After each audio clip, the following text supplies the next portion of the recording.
Does anybody have any questions? Any kind of question? I like the sound of Cantonese. It sounds like rubber bands. Boom, boom, boom. In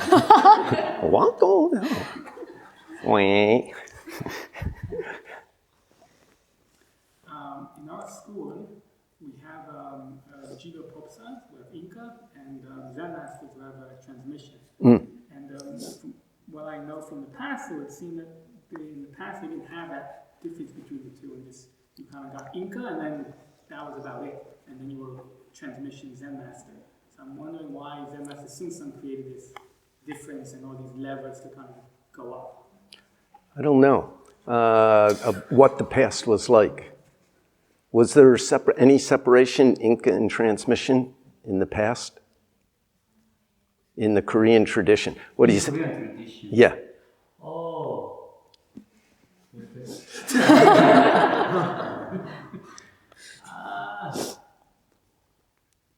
Some people, it wasn't so much a step. As I understand it, like Kobong Snin gave 5 Inkas, but only 1 transmission. So it's a little different. Inkas like recognize, oh, you realize your true nature. Transmission means you really can carry the teaching lineage. That's all. Why did Musangsa make that? Because we needed it. It's too easy for somebody to think, I'm done. You know, especially we hear these things from Asia. For example, in America, people's ideas in the 1950s and 60s is somebody got enlightenment, that means they're perfect all the time. And then people would be shocked if their teacher actually had some problems. And it took quite a while for some of the groups to adjust to that. I always appreciated Zen Master Sungsan because he said, Zen masters also make mistakes. How soon make correct? So he didn't give anybody the message that he's perfect. On the other hand, he didn't apologize much for what happened either. Once or twice. And I was fortunate because I realized that somehow, maybe it's, who knows, past life inyan, past life karma, I felt he really understood me deeply. He gave me great advice. Even the first couple times we met, before I even asked him anything, the basic teaching, which all of us got in the first few interviews, really hit me deeply. And of course, anybody can repeat that teaching. When you're thinking, your mind and my mind are different. When you cut your thinking, your mind, my mind, the same. Your don't know mind, my don't know mind, somebody's don't know mind is all the same don't know. Because don't know, stop our thinking. Stop thinking, there's no thinking. No thinking's empty mind. Empty mind's before thinking. I got the whole thing memorized. I can, like that. And he used to do that too in a dharma talk. Every once in a while, somebody would ask a question and we'd hear him begin one of the tape recorded things. But of course, he didn't say it as if it's a tape recording. To him, it's alive that moment. But he's like, somebody asks a question, he goes, when you're thinking, your mind, and then the old students are like, okay, here it comes again, But one of his students said to him one time, sir, I've been your student for 10 years, and you always say the same thing. And Musangsa said, yeah, I always say the same thing for 10 years, and still you don't understand. So for him, it was always alive. But a lot of people had this idea, if I get Inka, I'm done.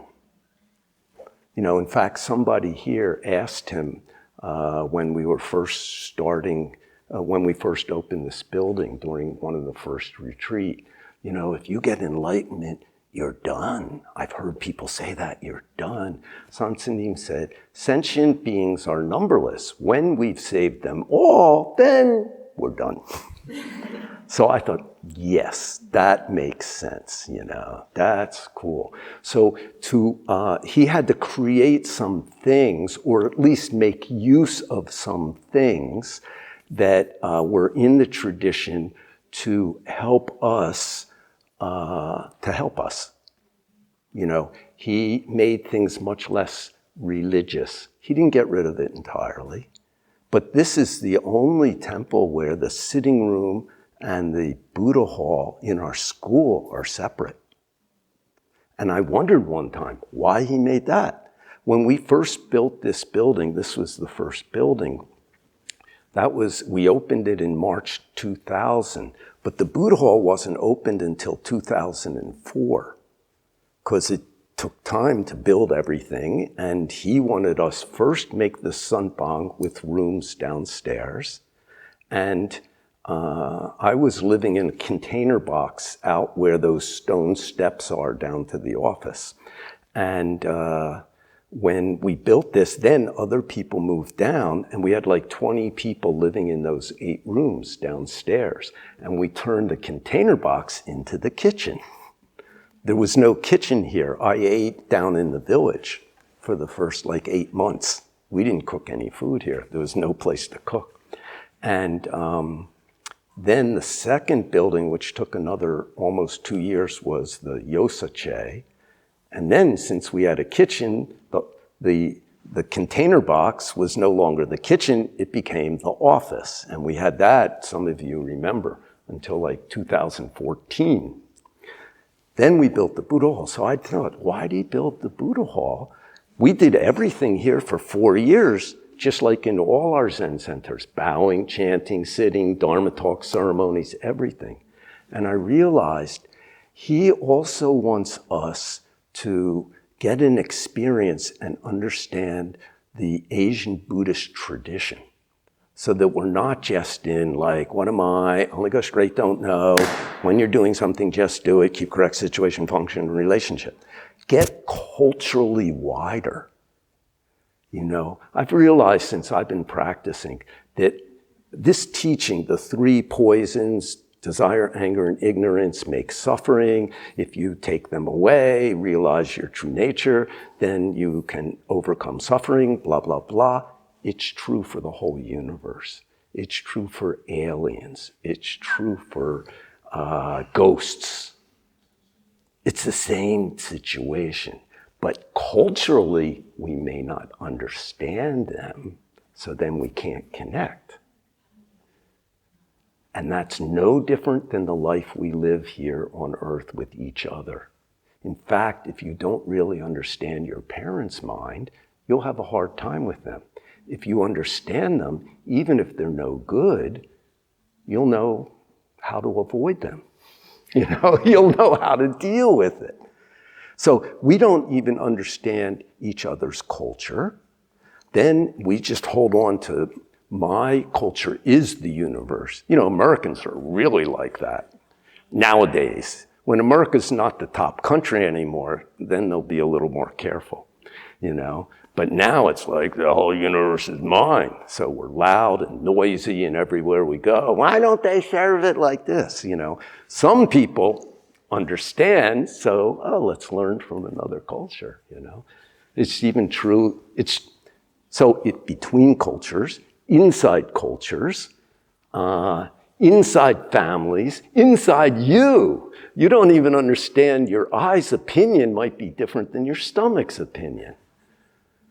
So what Sansanim had to do, one of the things that was amazing about him, I think, was not only was his teaching really clear, and not only was his Kongan teaching really valuable, but he was able to create situations where the situation itself became a teacher, which is also one reason why these things are continuing. you know? It's not just following some forms over and over after he's gone. The situation itself becomes a teacher if you're trying to become clear. And so we have a Buddha hall. And it makes everybody like, oh, why do we got to go up there, you know? Other people are like, oh, I love it. You know, when you build a wooden building, you don't paint it for like 5 years. The wood has to really cure. And all the Westerners would come, it's like, oh, it's so great, it's natural wood. We're going to paint it one. No, you know. And then some Koreans liked it. Others was like, it doesn't look like a temple, you know.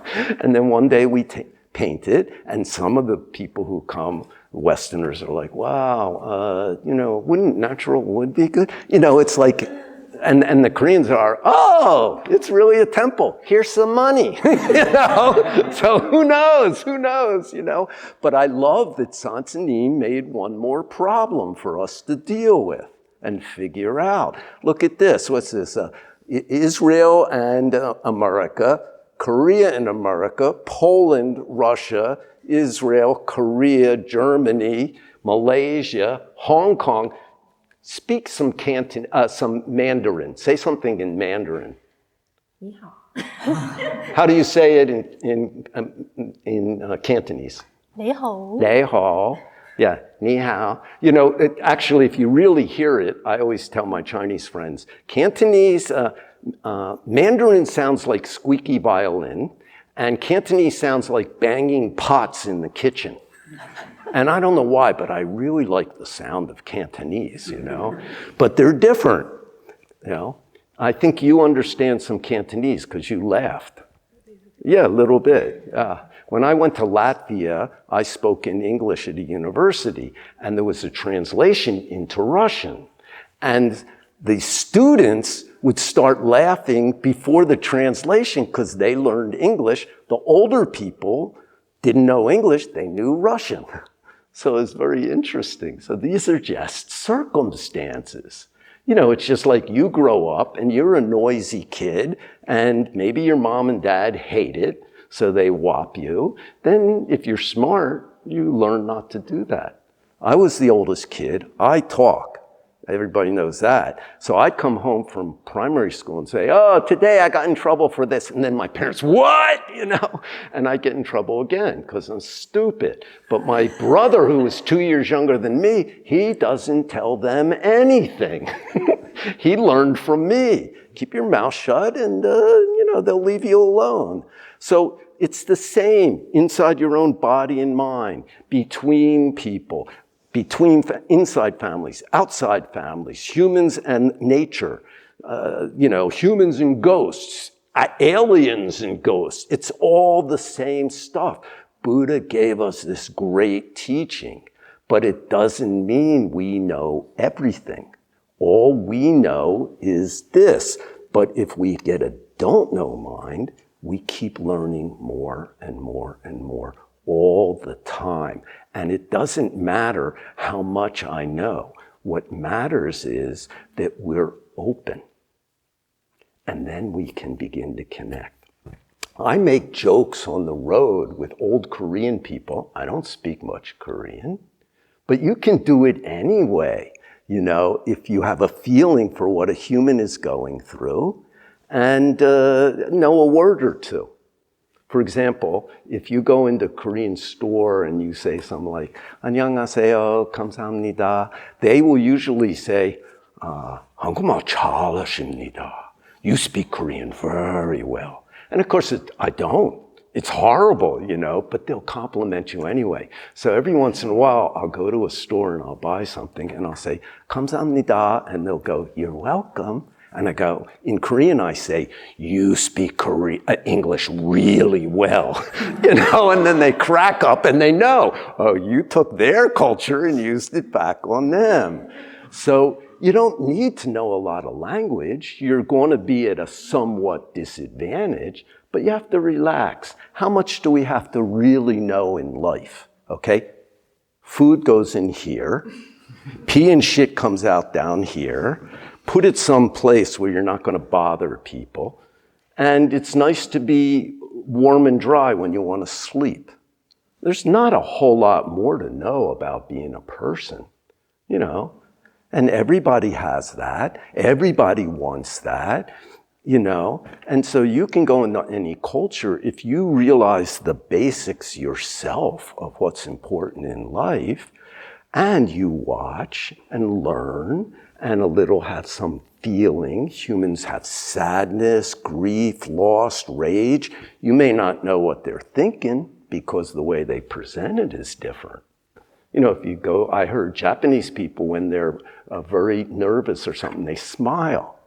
Now, a Westerner would think like, oh, that's cool, you know, and they're thinking like, I don't know, should I kill you or should I kill myself? You know? You know, so you gotta like sort of calm down your own stuff and just pay attention. And that's what you're doing on retreat with yourself. You know, that's why I say you don't need to interact a lot with other people. If I'm sitting here and the person next to me is moving a lot, I can spend a lot of time being upset about that, you know, and thinking they should blah, blah, blah. Or I can just say, why is that bothering me? And learn to be comfortable anyway, you know. If you're in a position to help or teach somebody, do it. But most of the time in a retreat thing, leave the other people alone. Learn to deal with your own mind. Learn to train your own mind so it doesn't move so much, so it doesn't make so much. And then whatever your job is, you'll naturally be able to do it. And you'll get satisfaction. The greatest satisfaction comes from not having your mind out of control.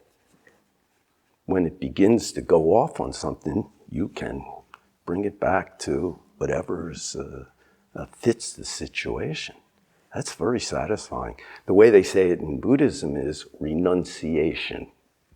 You want to eat and you don't eat, you know. Does your center come back? It can, unless you're functioning on some idea.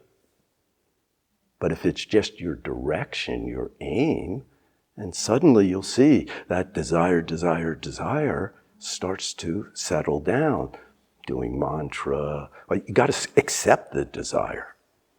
But you can take away its power by having some, a center, okay? And not a center that has to dominate, because a true center is no center. I remember we had one student who had very good direction, but her center wasn't strong. And Sung would always talk about, yeah, you have very good compassion mind, but your center not strong. Then one day she said to him, sir, you know, how can I get a strong center? He said, no center is strong, is correct center. That's interesting. And of course, it was just to take away her idea. Weak center, strong center, weak center, strong center. So, but the words aren't enough. We have to digest it. So, for whatever reason, Sansanim decided to separate Inka transmission. So, you get something called Inka, and then you become a teacher. And I'll tell you, these titles are dangerous. Any title is. It'll kill you. You'll use it to kill yourself, you know, by I am. Luckily for me, I totally screwed up within a year of getting Inka, and that helped me a lot. Actually, I had a problem within about a day or two. I went back to Cambridge Zen Center where I was abbot, and half the people there were really pissed at me. Because, you know, an abbot has to say, you can do this, you can't do this. It's the beginning of the month, you have to pay. If you want to stay here, you have to, you know, they put a little bone on it. And people don't like that. And a teacher's only supposed to love you, you know. So now they're thinking, oh, you're even going to be worse because you got this other title. So, of course, they're all giving me shit immediately. So I called up Sung Sansin, he's in LA. And I said, sir, everybody, blah, blah, blah, blah, blah. And he said, oh, yeah, you tell everybody, I do 7-day retreat. Then you make a schedule, then many sitting like a Youngman Junjin style, also late night practicing. Then you tell them, 1 week I'm not talking. Only I keep this together practicing and this extra practicing. Anybody can join me if you want. Then you do in the Dharma room, also eat together with them, no talking. So I did that. And actually, even the people who didn't like me started to join. Sometimes in the afternoon sitting, some people showed up at midnight to sit. It was amazing. And then the retreat finished and they started attacking me again. So I called up Musangsa again in LA. And he said, oh, you come to LA, change the air necessary. Good for you, also good for them. So I went out to LA where he was. I stayed 3 weeks with him and the monks. We just ate together, practiced together, went to movies. You know, Sansini would in the morning say, oh, Korean people invite us to lunch. And then we'd go out, the LA stuff, which I always loved. And they were happy because, okay, you got Inka, but he isn't even here. It's no problem. By the time I came back, they didn't care anymore and it was fine. So, and I didn't have any big idea, I'm a teacher. I rejected Inka for 6 years, and Sansini erased me from the universe one time, and suddenly it hit me. It took about 3 days. I'm not going to tell that story now, but it was like I'm holding something. And then I was back in the universe. He talked to me again, but for 3 days, it wasn't that he ignored me. I no longer existed. My feeling was there's a big empty space wherever I am. Just this body, it's not there. There is nothing. It was so great. All he did is, talk to me. Oh, this December, it was in September. You take Inka together with Jane. You very good friends. I said, no, sir. And that was, I guess, the third time. That's dangerous. And he just turned away. And I suddenly realized I don't exist anymore. There's just this emptiness.